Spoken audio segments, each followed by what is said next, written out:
everybody for coming today, and especially Earth Day for. Okay. Hello, everyone. Thank you for coming today. I'd like to thank Earth Day Network for hosting us. Today's a very exciting day because we are doing a couple of things. First of all, we're announcing a new brand called CO Tunes. You can see it there up on the board, and we'll talk a little bit more about that in a second.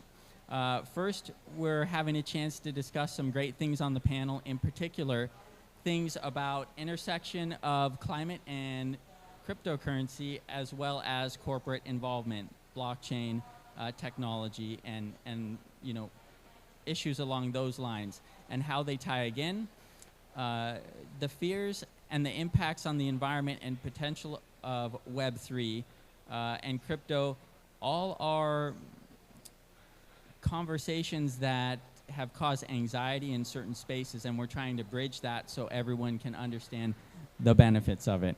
Okay. But before I like to do that, I'd like to introduce myself, and I'll get to some of the panelists in just a minute. My name is David Villasenor, and my background is about 3.5 years ago, my daughter, she's an international climate activist, and she started a nonprofit called Earth Uprising International. And once she started that, I sort of took the role of COO and followed her around and made sure that she had what she needed for different events. So this is the first time that I'm on the other side here, sitting, doing a panel. Typically, I'm the support for her on her end. So it's quite a new experience for me being on this side. But we're going to have a fun, entertaining, and engaging conversation here. Before I start introductions, though, I wanted to bring up a special guest who's going to sort of kick it off for us.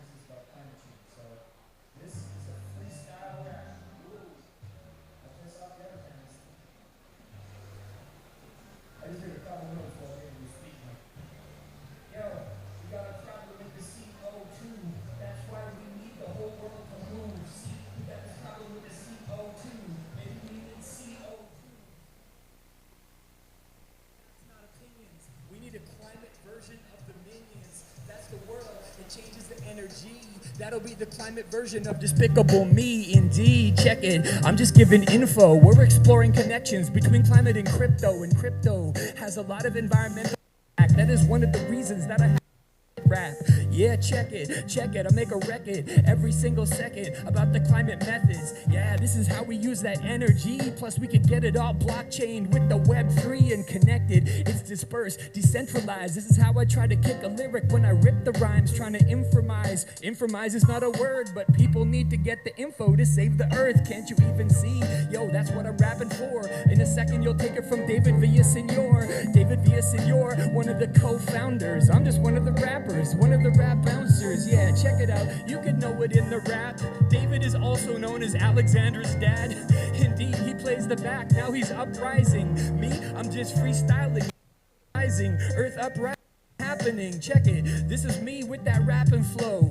Better Google Earth Uprising International. It's amazing, yeah. This is a freestyle I busted. When you got a daughter like that, you're proud of it, right, David? Yeah, she's so amazing. But I think this crypto stuff could be blazing. A trail in the future, climate spacing. We gotta do that cause this climate is changing. Yeah, I just say rhymes, hopefully they're good. Gotta give a shout out to Reverend Yearwood. Up on the panel, about to drop some knowledge I learned to freestyle when I was a kid in college. Yo, check it out. This is me busting a rap. They got a rapper in a panel with a rapper. That's like putting a hat on a hat. But that's okay. I'm glad to be here on the intro. Baba Brinkman, and I'm coming with the info. Yeah.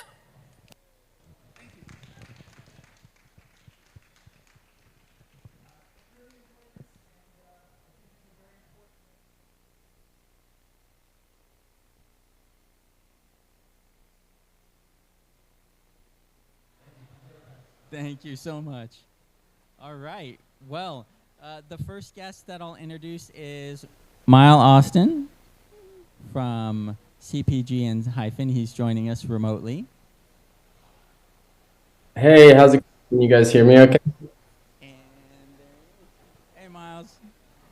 Hey, If you David, would thanks like, for having me. Can you guys hear me all right? we can hear you great. Wonderful. Well, thanks for having me. My name's Miles Awesome, CEO of Hyphen Global. We're really at the intersection of climate and the best toolkits out of Web3. What Hyphen does is we collect, aggregate, and standardize and validate data from thousands of sources with our data providers such as NOAA, ICOS, and Copernicus. So we're the group that's going around collecting, aggregating, and standardizing this data and making this climate information available in real time, whether that's on chain or off chain. So we're evenly focused on empowering your Web3 ecosystems as well as your traditional capital markets. The insights that this provides is we're able to really specifically, we're tracking GHG concentrations, fluxes, and observations from global and regional sources and providing this information in real time to all of the different startups that we see in the refi movements, as well as more to your traditional markets that are focused more on risk analysis. So that's a little bit about Hyphen. Thanks for having me today, and looking forward to diving into this. Yeah, thank you, Miles. That's great. The next person I'd like to introduce is Reverend Yearwood. You got it? Yeah, all right. Yeah, 1, 2. There it is. I am Rev Yearwood. I am the president of the Hip Hop Caucus, so it's great to see that entertainment. But I'm actually here today wearing my senior advisor to Bloomberg Philanthropies. I am the chair of the Beyond Petrochemical campaign, and we just launched a campaign about a month ago with Mike Bloomberg, where we put forth an $85 million fund to stop petrochemicals, as well as working on issues like CO Tunes around our good energy platform, which we are putting forth a lot of money to see how we can broaden that. So definitely glad to be here. Thanks. Yeah, thank you. And next is A.Y. Young. Yo, what's up, guys? I'm A.Y. Young. I'm founder of something called the Battery Tour, and I'm one of the 17 United Nations Young Leaders of the World. I represent the youth in the U.S. For the Sustainable Development Goals, those 17 goals. And pretty cool, I just worked with Bloomberg, man, Bloomberg Green. I did the tour with GM. I did like this launch tour with General Motors, like around the country on the Battery Tour, like my tour, launching Project 17, this album I have.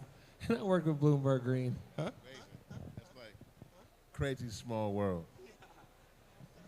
Nice, nice. All right, well, now that we have all the introductions, I want to talk a little bit about CO Tunes, and our first product that we're going to launch is going to be NFTs. We're building a partnership with some top brands, building up our team to start creating events, to launch these NFT collections and start creating a community. We're not an NFT project though, so I want to make sure everyone knows that that's just where we're starting. And we want to do different sectors, movies, consumer products, events, but we think that the community aspect of it is very important, and that we can create that community through the initial NFT offering. For the NFTs, it's sort of going to be like an opening party of the restaurant, and it's a good way to get people in the door, involved, part of the community, and feel like they have a voice in what we're doing. The brand is for not just young children or teenagers, but it's also for the mature audience. We want to make sure that if there's an event that's happening for a company, that it's fun and entertaining and engaging for all of the employees or individuals that attend, sort of like the excitement that Pixar brought, or let's say Google in the 90s. Since we're on the technology side of it, I want to go over and ask you a question here, Miles. What are you doing, and why is it important, and how do you think Web3 and the crypto space are currently offering new solutions and possibilities? Yeah, absolutely. So I think it's important to give a little bit of context here in regards to emissions specifically. So focus more on policy applications. Countries report on progress towards achieving their mitigation related targets under the Paris Agreement. But for those purposes, the IPCC guidelines the preparation for national inventories, and that's really what's used. For the private sector, on the other hand, they use the methods and emission factors provided by the GHG protocol. While the GHG protocol guidelines include the IPCC guidance as a third-party guidance, it's really important to understand that the IPCC guidance focuses on emission factors-based inventory preparation, and it's explicitly encouraging the complementation with observation-based methods. So while Hyphen is highly focused on providing these observation measurements and regional and local GHG concentrations, as well as, I would say, more importantly, the fluxes, it's really important that us as a society, and particularly the private sector, is able to have the accurate insight to see the reality of what's actually happening in the atmosphere, to be able to match that with different environmental claims and targets in a timely manner, so that we actually can really accurately measure and understand if we are on track as a society, and specifically certain regions and players in the private sector, how accurate their environmental claims are. But more importantly, that as a whole, we can really measure and understand how well we're doing in actually meeting these global targets. So in order to do that, you really need to have a backdrop of understanding and having validated information and those robust insights to be able to see what's actually happening in the atmosphere, to compare and contrast and match environmental claims to that. Where the Web3 or sort of the toolkits within Web3 really comes into play there is really focused around the technical infrastructure. With Hyphen System, we are completely chain agnostic, so we can run and operate and provide data to any blockchain that's out there, whether that's proof of stake or proof of work. We're much more in favor of providing groups that are on proof of stake, as that is much more environmental friendly. That being said, we can also provide this data off-chain. One of the beautiful natures of being able to have such an easy facilitation of this data to be able to support future systems, as well as pre-existing legacy systems, boils down to an Oracle network. And we run and operate one of, or the most advanced customized Chainlink decentralized Oracle network, which is fully dedicated to climate information. I can't see the audience, so I don't really know if I'm talking to a bunch of people that are very experienced in the Web3 ecosystems or not. But for those of you who don't know what an Oracle network is, an oversimplified explanation for it is a lot of different blockchains actually in reality act as multiple silos. So you have various different blockchains, but for a long time, they didn't actually have the ability in a secure, tamper-proof way to be able to communicate and facilitate data and talk to each other. The language of them talking to each other is all done through smart contracts. This interoperability issue was also known as the Oracle problem. That has now been given a solution primarily by Chainlink Labs, but also there's various other Oracle providers out there. What the Oracle does is you can, again, in an oversimplified explanation, you can think of the Oracle as the neural network that connects all of these different blockchains to each other and ensures that the data and communication that goes from one blockchain to another is done in a way that's constantly validating the data and ensuring that it's in a tamper-proof framework so you have the security in place.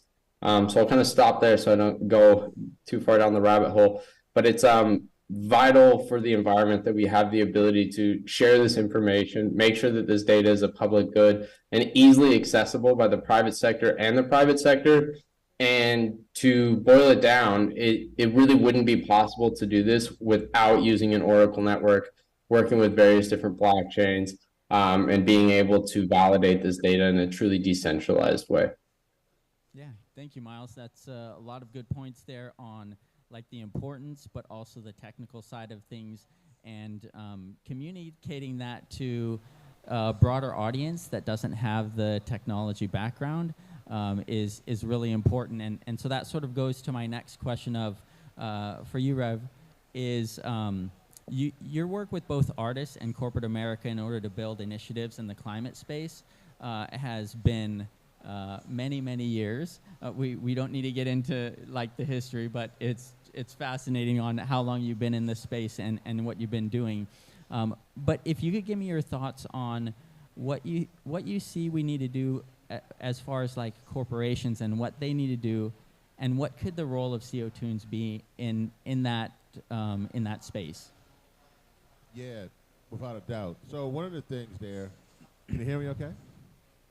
So one of the things there, I think, with CO Tunes and any endeavor, and I love the outlay of CO Tunes. I like the idea. I don't know if you can see it behind me or not, but I think the thing with CO Tunes and anything like it has to be at a certain level. I think sometimes what I've noticed within our climate movement is that we create things for the climate culture and for those who are within this space, but we're not creating quality entertainment, merchandise, or things that can go over for a larger community. And we're speaking to this audience and not speaking to a larger audience. And I think that's problematic because I think a lot of times people will come and they're saying that they want to do things. And there is an audience within these walls, for instance, of COP. But we're talking about that actually fits somebody who's in these walls. So I think that's one of the first things we have to look at is how do we create just good things? We say good music or good merchandise. How do we create that? That's the first step. The second thing I think is this. I think that one of the things as we're creating things is that we're also speaking to those who are here. And so from a larger standpoint, people who are on the for-profit side of this, they want things that are going to speak to everyone. So in other words, the movie Don't Look Up is a good example. That was like it or don't like it, it was an excellent movie as far as what it did and the level of quality that the movie portrayed. And that allowed for many people to be engaged in that process in a way in which it was mainstream. And so one of the things that we have been working on is how do we literally create and bring on people into this process who are creating, for lack of a better word, dope stuff, creating good quality things that can speak to everybody. And so I think with CO Tunes, on the premise of it so far that I've seen, is that it does that. The last thing I want to say is this, though. I think that I would be remiss if I don't acknowledge that we, within our cultural movement, have our own culture. And so that's okay as well. And we should speak to that, to those who are living and breathing every day, CO2 emissions and how much particulate matters in the atmosphere and sea level rise and everything else. I mean, we have to understand that everybody doesn't think that way and doesn't operate that way. But there's also a culture within this space that also is very much important to speak to. So I just want to make sure I connect the dots that one, we have to create good content and quality merchandise or quality information or quality culture. And we have to recognize that we have our own culture as well. And sometimes our own culture can stymie what we're putting out there to the larger audience. So with CO Tunes, for example, I just love just the bright colors and just the vibrance of it. When you immediately see it, it catches you. I also like that this panel started off with music because if you didn't notice, when I was sitting here, the walls became immediately, people were lined up. So I know if AY does that as well and many others, that utilizing culture and utilizing one's cultural expression to shape one's political experience is critical. And combining that can be not only a winning solution, but also a solution to be very profitable for those who are in the for-profit industries. That's all wonderful. Thank you for throwing that down. And speaking of something that's dope, AY right here is very gracious to join. I know that you have another commitment soon, so you're going to have to bounce. But before you go, I wanted to have you give a little bit of information on the entertainment side. So, you being an artist, you're able to reach a broader spectrum and get out of this echo, climate bubble that we're in some cases. And you've been really good at communicating like the SDGs or, other climate information in your songs and your overall plan. And if you want to talk a little bit about how successful that's been, and maybe how you see CO Tunes doing something along those lines as well. Yeah, and using different forms of technology, right? Like I just drove across the country with an electric vehicle for my first time. I did the metaverse launch. I know we're not talking the metaverse here, but I think that's all part of the future, right? When we're talking crypto, we're talking blockchain, even. I've got a lot of ideas in terms of some mining issues and sustainability, right? And it's like, how can we use renewable energy, which is what I use to power concerts and to empower communities around the world? How can we use that to better, to better move everything forward? But I don't have much time. My name's AY Rev. That spoke to my heart. We got to work together. Why are we not? Like, tomorrow. Like, let's make it happen, man. Basically said everything. Like, it's got to be dope at the end of the day. There needs to be more music and culture in this space. I think I bring a lot to this space because I'm not from this. Like, I've been, my whole life, I've been doing concerts. The last 10 years, I've powered like over 900 concerts with renewable energy. I was on the X Factor TV show when I first started. You know what I'm saying? So I met L.A. Reid, Simon Cowell, Britney Spears. Those are my mentors. I've opened up for Wiz Khalifa. I've toured with Shaggy, T-Pain, Aaron Carter. T-Pain doesn't know what the 17 goals are. like, you know what I'm saying? Like when I met the Secretary General and he made me one of the 17 young leaders, and he was like on the video, tell me what to do, tell me what to do. I was telling him like, yo, bro, more people know Johnny Depp's relationship. You know what I'm saying? Or when Kim Kardashian posts something, we know.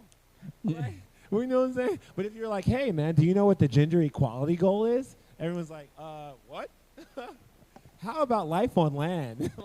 It doesn't work. So, that's what I've been doing. I've been using music, honestly, to get the world plugged in. Every concert I do, fund, build, promote, develop, deploy sustainable solutions to people who need it. But overall, yes, obviously music is the way to bring everyone together. It's a universal language, and I think it's got to be a part of this future in terms of CO2, in terms of blockchain, even metaverse. And, technology is a resource that we can use to plug people in. So I'm so happy to be here. I'm so thankful. Dude, look at you. Make some noise for this man. He's putting it together. Dude, congratulations. Thank you. Yeah. I got to get out of here. But guys, it's super awesome. I'm Rev.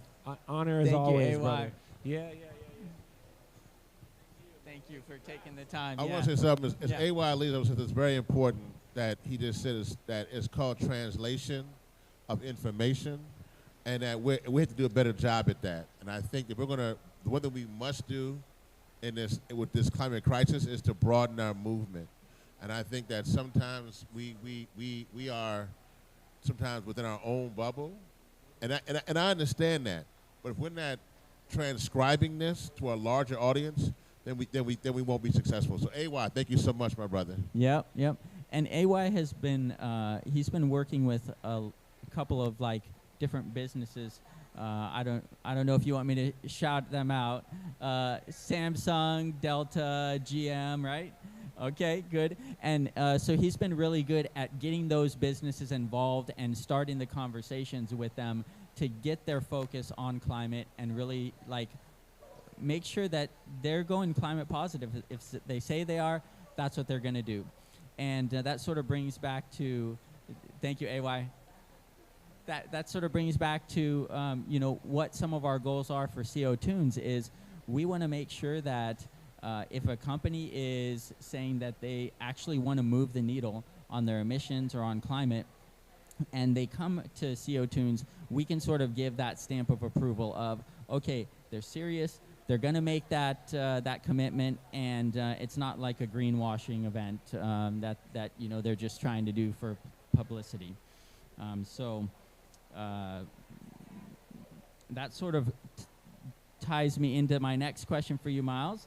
Are corporations adapting what we need fast enough, but more particularly Web3? Do you think it's happening fast enough? You know, there's some companies that have jumped on board with the different technologies like Starbucks or Reddit, but should the climate movement wait or push back a little bit harder to get them to adopt these things faster? Yeah, thank you. So I think ultimately what it comes down to is incentivizing, right? So it's all about incentivizing better behavior. So one of the things I've been very excited about, and I think a lot of people have mixed feelings on it, but I've been quite pleasantly surprised with a lot of the movements that have been led by Switzerland and Europe with greening the financial system, which has really been a movement by the central banking system by restructuring the way that the monetary system will work moving forward to be able to incentivize better behavior. One of the things that really ties into then is, well, in order for these goals to be met realistically and to be able to ensure that those incentives are accurately put in place, and then the question arises, well, how do you actually have the insight to be able to really understand what a corporate supply chain looks like with those emissions 1, 2, and 3, or down to a facility level? To date, a lot of this has really relied on a self-reporting system, and unfortunately, a self-reporting system has just failed. It's really that simple. So I think it's really important not just to, spread awareness about climate change and different sustainability initiatives and to have a lot of publicity around it, but I would argue that more importantly, you actually need to make sure that this is actionable and that you have the incentives and penalties put in place with the right toolkits to enable this to work very efficiently and accurately. So we've seen a lot of companies really start to absorb the best technologies within Web3. I will say, from my perspective, it seems much more focused around oracles and smart contracts, because those can work a little bit more to upgrade a legacy systems. And I think it's really key to understand the difference between upgrading a legacy system versus disrupting it. And so we see thousands of startups everywhere in Web3. And we're seeing a lot of larger institutions team up with a lot of these groups to be able to take and tailor pick the best toolkits and the best groups out of Web3 to work in harmony with them to improve their own systems to be more efficient. So to give you some specific examples, we now have the ability through smart contracts and IoT devices to be able to really connect in a machine-to-machine framework to facilities to be able to accurately track those emissions that are coming from that facility, while then referencing global atmospheric concentrations and fluxes to those regions so that you can actually see what's actually happening in the atmosphere and compare that to what's being reported and be able to really accurately measure that delta to begin closing that gap. And through the closing of that gap and reducing emissions is what really, or typically really births carbon credits, right? So you have the incentives put in place to be able to really get people to want to reduce these emissions, which is really exploding with growth and capital being put into this, which is really at the core of that focus sits the carbon markets. That being said, I do think it's really important to remind everybody also that we're really early in the Web3 days. You have your more like stereotypical crypto guys who've been in this space for a while. They're sort of like the OGs. I would say that it's really important to understand and accurately categorize a lot of these technologies and financial products as it's not just lumped into one giant bin of Web3. You have crypto on one hand, which is much more focused towards things like Bitcoin, Shiba coins, sort of these tokens that might not necessarily have a lot of utility behind it and tend to have a lot more hype and are, really catch the attention because of a price factor. On the other hand, you have stable coins, which, as it sounds, is a coin that's designed to be stable and is typically pegged to another asset or to running algorithms to other projects in the Web3 ecosystem. We've seen a lot of instability within a lot of stable coins, and there's probably a lot of people in Web3 that wouldn't appreciate me saying that, but I think that's the truth at the end of the day, that's something that we need to be very cautious of, because you're essentially birthing the creation of private currencies owned by large tech enterprises by doing so. And then the sort of last basket is really utility. And these utility tokens are always connected to something that has real utility. And that's where I really want to focus on and really push a lot of people's attention towards focusing on the utility and infrastructure side, because that's where we have the right toolkits to be able to really upgrade systems, make them more transparent, and validate the processes and the actions that are actually taking place, so that we can begin to eliminate greenwashing. We can start to make awareness more actionable, and then we can have the accurate insight to actually see if we're on track for meeting these targets or not. Because one of the things that concerns me a lot is that we will have a lot of talk, but not a lot of action. But there's not necessarily fingers to point of who's right and wrong, because if you don't have the clarity to understanding what's actually happening, have the accountability in place, and then being able to validate and verify all of that process, it's almost impossible to actually achieve it. So I think it's really important to take the best toolkits, understand what they are and how we can use them to achieve our goals, and to not be distracted by the larger ecosystem as a whole, because it's so big, it's almost impossible to actually filter through. And it will take, someone that's just getting started years to be able to really understand the ecosystem. Yeah, that's great. That's great information, Miles. Knowledge is power, and you can provide that with that technology. And if you have a company who's really trying to move the needle, like we've worked with through Alexander's organization and whatnot, we worked with like the Salesforce, the IKEA, the Citibank, and then also like heads of states, both in the United States, but also internationally. And if there's a company or a government who's trying to actually move the needle and they don't have the correct information, we've had some conversations about that, building models on the wrong information, that can be pretty detrimental. But then also, if you have those companies who are trying to greenwash that, are putting out information, if you can actually get the core information, then you can either hold them accountable and ideally get them to make a move. Yeah, completely agree with you. And just something else I'll highlight here is I think that there's an incredible amount of greenwashing that takes place that's not necessarily intentional. I'm one of those people that has a good heart, always tries to see the good in everybody and in different groups, although sometimes it's obviously a little bit naive.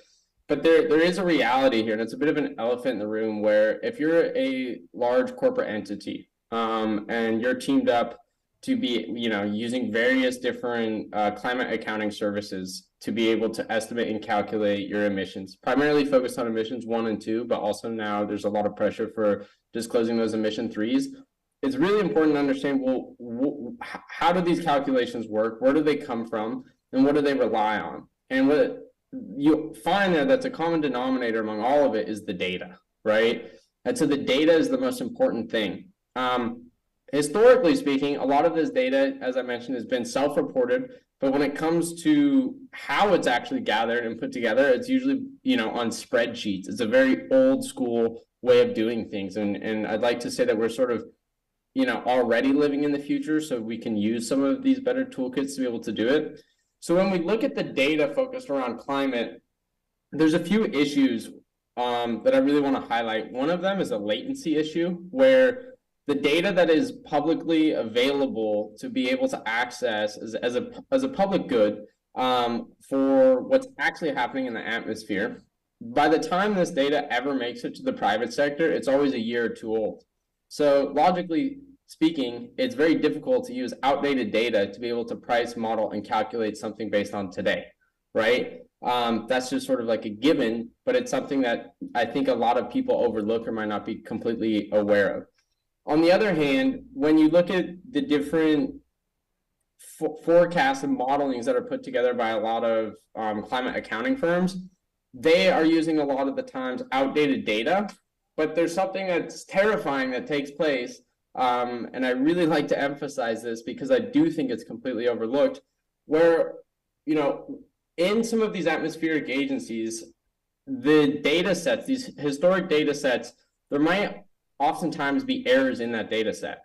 But because these research, they were designed for research, not to support a private sector, scientists will discover things today which will change their understanding of what's happening in the atmosphere, and they will go back in that historic database, update it or flag it and alter that data.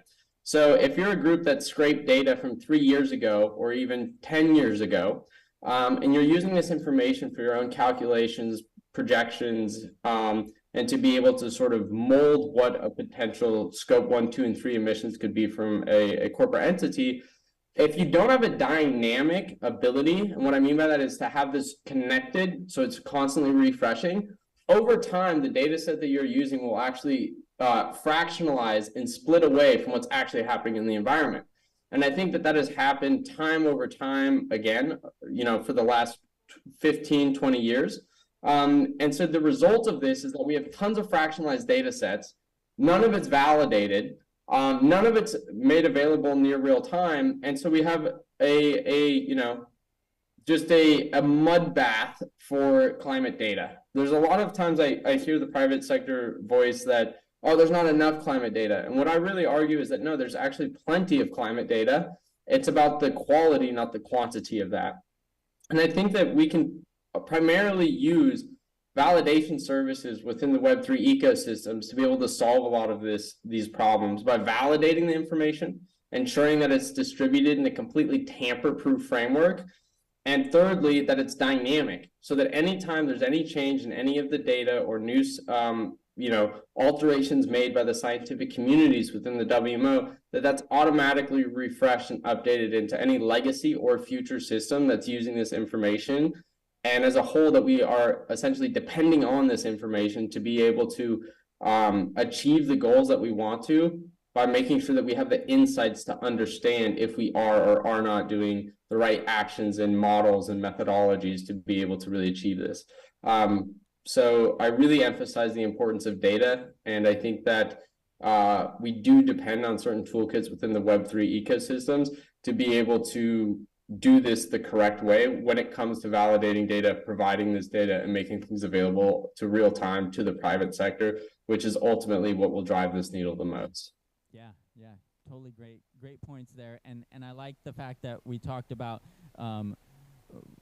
companies maybe not necessarily knowing. And so that's why I'm excited about CO Tunes, is because what I'd really like to be able to do is go to a corporation and not call them out, but call them in and say, hey, you know, here's where you're at. Let's get a little bit more focus on, you know, maybe a client initiative or your employee engagement, or, you know, whatever it is, but actually make it engaging instead of shaming or, you know, holding them accountable, because a lot of times they might not even know that that what they're doing, and that sort of, yeah. Well, I'm just going to add, I think, well, this is going to be the tricky part, right, for CO Tunes and anybody doing this kind of work, is that there will be, we are still in the midst of a transition, and everyone doesn't want to see the transition the same way. So there will be a calling out still needed, because if you don't call out, then there will be those who be like, well, hold on. I can just do whatever I can do whatever I want, which is kind of what Miles is saying about, I agree with Miles. I don't think there are some who I don't think are intentionally greenwashing, but there are some who are intentionally greenwashing. Oh, right? yeah. And so, oh, yeah. And so we have to be mindful of that. And I do think that this is, particularly as we're here talking about, at this COP, talking about loss and damage, talking about vulnerable communities, sacrifice zones. You know, there are communities who are literally paying with their lives. And so I do think, as we're telling this story, that has the real drama of both the good and the bad, the hero and the villain, will be needed. I think, Absolutely. in this process. So I do think that endeavors like CO Tunes and other endeavors that are telling the story will have to walk that line to also tell the truth about what we need to do for a transition from fossil fuels to clean energy. Oh, certainly, yeah.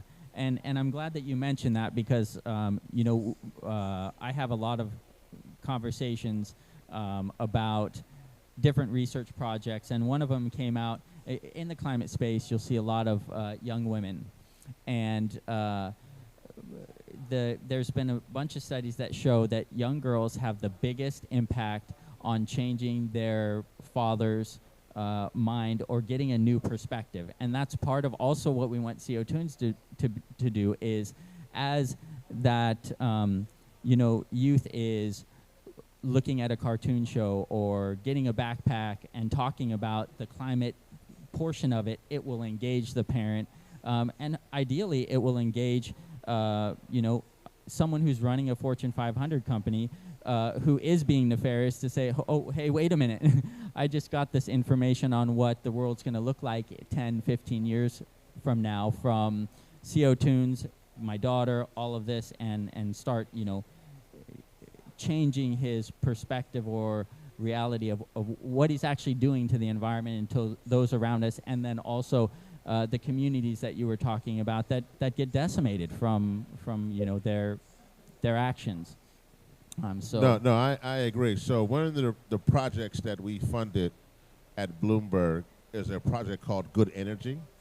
And please go to goodenergystories.com, goodenergystories.com, and in that endeavor was something where we were looking at how we could put stories into the screenwriters' conversation in Hollywood, or how could they in pilots, or how could they create music and put climate narratives.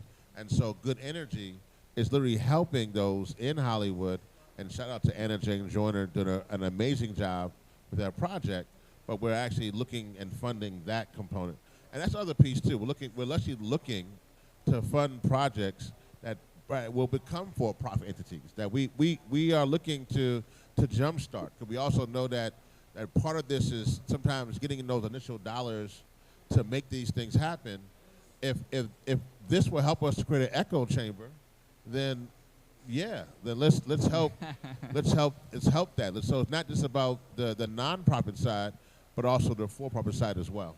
Well, this is I'm very grateful we're having this conversation. We'll continue it after.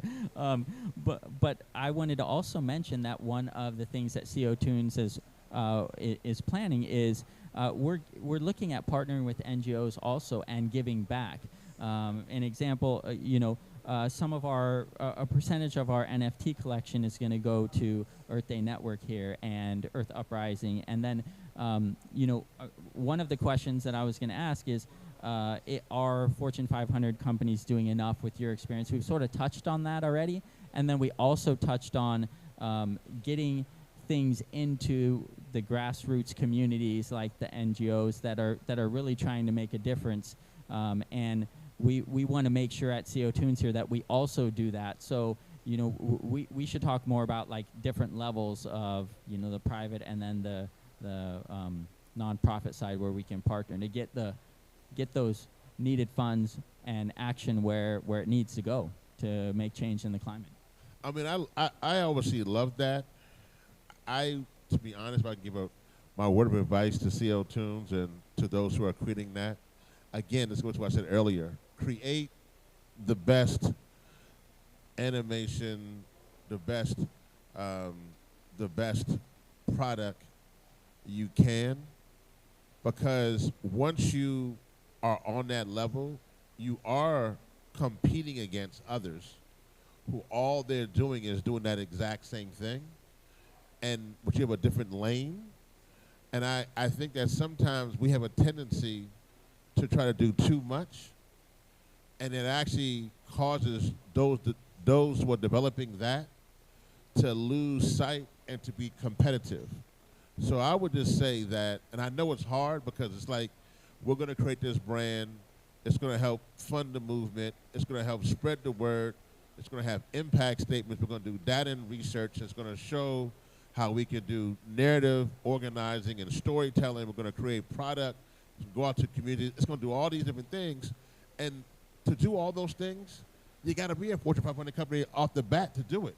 So I would just say create the dopest, most attractive brand that can compete with anybody on the shelves, and then utilize that to ensure that that can move forward. That to me is the one thing I think that we also in this space, that we actually do too much and not focused on what we do well and getting others. And I'll say this, like even here, as I walk around COP, I could tell, I mean, this is, to be honest, I know this is, I don't hurt anybody's feelings, but this is, there are a couple pavilions that are very attractive, but more than likely, this is a very static, not very attractive place to be, right? Yep.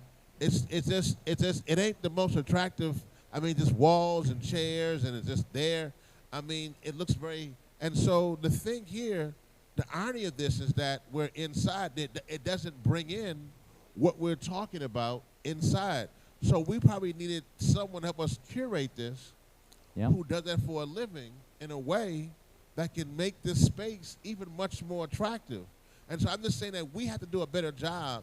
And I would want CO Tunes to be so dope at what it creates is that literally, if folks don't know nothing about climate, they grabbing that product, you know, in And Detroit or in Uganda or in, you know, in Boston and putting it in their backpack because it's a dope product.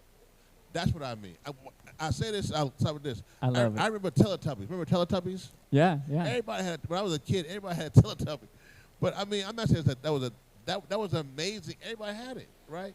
And so the message behind it, what it was, didn't matter because everybody had that product. That's the next step, I think, for us as a movement to create products and things that transcend even our walls here in these places. Yeah, that's awesome. That's so good. We are surprisingly running out of time. I think the event ends in just a little bit. So I wanted to make sure that, Miles, if you had anything else you wanted to throw in, and yeah, absolutely. I think it's you know, just focusing off of what was just said. I think it's you know, you with CO Tunes, you find yourself in a incredible time to really move on a lot of opportunity, and something that I would just, you know, really encourage you, and you and I have bounced a few ideas off of each other around this, but to really emphasize this dynamic aspect. So, you know, an NFT is cool, but there is a larger technology that sits behind that, and having the ability to have dynamic NFTs. So what that means is you can have an NFT that is actually reacting and visually changing based off of data, right? So if you're feeding it data from the real world, you can have these animations that are actually being affected and reacting based off of environmental events around the world. So I think it's really important to emphasize the point of really focusing on the tech to be able to make the best product. And you can make it very inclusive through this as well. So one of the things that excites me about Web3 is that we have the right toolkits today to where if you can imagine it and you have the right team, you can basically build it. And so you can make this very inclusive where if, you know, you have different dynamic NFTs associated to different regenerative projects, because these DeFi and especially the ReFi movements are very inclusive. Everyone likes to work together. You can have these NFTs that are, you know, profitable and really helping build a culture around it and bringing attention to it, but actually have it directly actionable and make change as well. So, you know, any NFT, it's as simple as just building into a smart contract, a profit split that goes back to the project on the ground helping, or to a certain community, or to a certain area that's behaving better, or to a different corporate, you name it. So I would just encourage you to keep your imagination large, because you have the right toolkits to be able to build it and make it the best way you can to have your product match the targets of the culture that you're trying to build around it. Thanks, Miles. And I think we have one question from the audience, but before that, I wanted to just touch on, Rev, what you had said earlier. We are building like an amazing team. I don't have enough time to go into it, but if you can go to our website and check out the bios of the two executives who we just brought onto the project, Amet and Peter, amazing, and I think we're going to do great things. So turn it over to the question. And sure, thank you. So, you know, in the music industry, there are a lot of artists that are involved in climate and involved in the movement. In film and television, it seems less so, and licensing and merchandising. So I think what you guys are doing is great. And I'm just curious, you know, why do you think it is that we haven't seen more? You know, you mentioned Don't Look Up. That's the example everyone uses because there aren't that many fantastic examples, right? And so I guess the question is, you know, why do you guys think that is? Why do you think they're sort of behind, frankly? And then where do you see the opportunity for what you all are doing? yeah, well, that's a great question. And we mentioned Don't Look Up, and when I watched it being in the climate space, it caused me a lot of anxiety, a lot of even trauma. We've actually gone through some of those experiences that happen where you're looking at the screen going, this is bonkers. Like, what is someone responding this way to? So CO Tunes is a way to get that information out without that traumatizing experience. Get someone enthused and engaged, and you know, want them to go back for more instead of, yeah, I want to watch that movie, but that part, oh, let me skip it. So that'd be my feedback. Do you have any input on that? I mean, I think again we have to just good energy stories is a place I would go, and I think you're right. I think I agree with that. The trauma aspect, but I do also think that it's critical for us to use our media, our products as a way of telling the story. I think we have to invest in that. I think the one thing we need to leave this conversation is that we have to begin to invest in the world that we want to see, and I think that we have to invest in storytellers and those who are creating products and creating things in a way that can get things out to the larger audience. And I think there's no better tool than utilizing movies and TV and music and fashion and art. There's no better way of using children's toys and all kind of things to tell this story. So, but I think that we have to make sure that we're investing in that. And I know that's one thing that we at Bloomberg have been looking to do more. Also, on my last day, I want to say shout out to Earth Day Network. I love Earth Day Network. Looking forward to Earth Day this year, April 22nd, 2023. Make sure we get ready for that because that's a great opportunity to use that brand of Earth Day that people already know. It's been 52 years, I believe, or 53 years coming up, that we already know that brand. And so we should use that brand as a way to bring more people into utilizing this space. So shout out Earth Day Network, shout out Earth Day 2023. Show up. Love you. Yep. David, if I could just chime in on that question really quickly, if there's enough time. One thing I would just say when it comes to entertainment, my entrepreneur career actually started out in entertainment. One of the reasons I left in the past couple of years was due to the question that was just asked by someone in the crowd. And I would just say that I think one of the main things that prevents this from being, and I want to specify that within Western culture, why you don't see enough of this taking place in music and in movies is you just don't have the incentive in place, right? The artist or the creative many times is filtered by the information that comes in and opportunities that come that way by management teams, by labels, by different agencies. And so I think there needs to be the right incentives put in place to be able to really engage the right characters in those more influential areas that build the Western culture, cities like Los Angeles, places like London and Paris, and not just to be able to put the incentives there to get more of this going, but I think it's the elephant in the room is like climate is not culturally cool.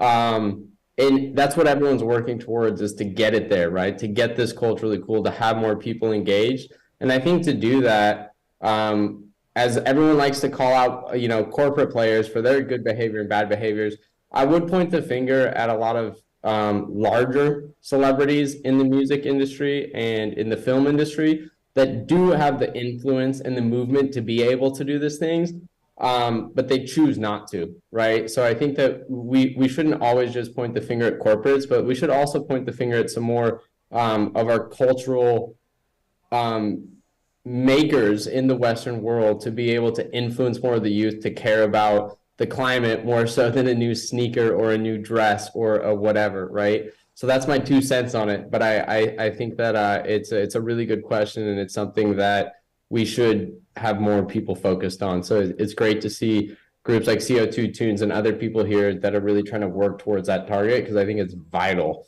to be able to not just spread the awareness, but to get more people to actually start to act. Wonderful. Well, thank you, Miles, for being here. Thank you, Rev, for joining me on the stage. Wonderful.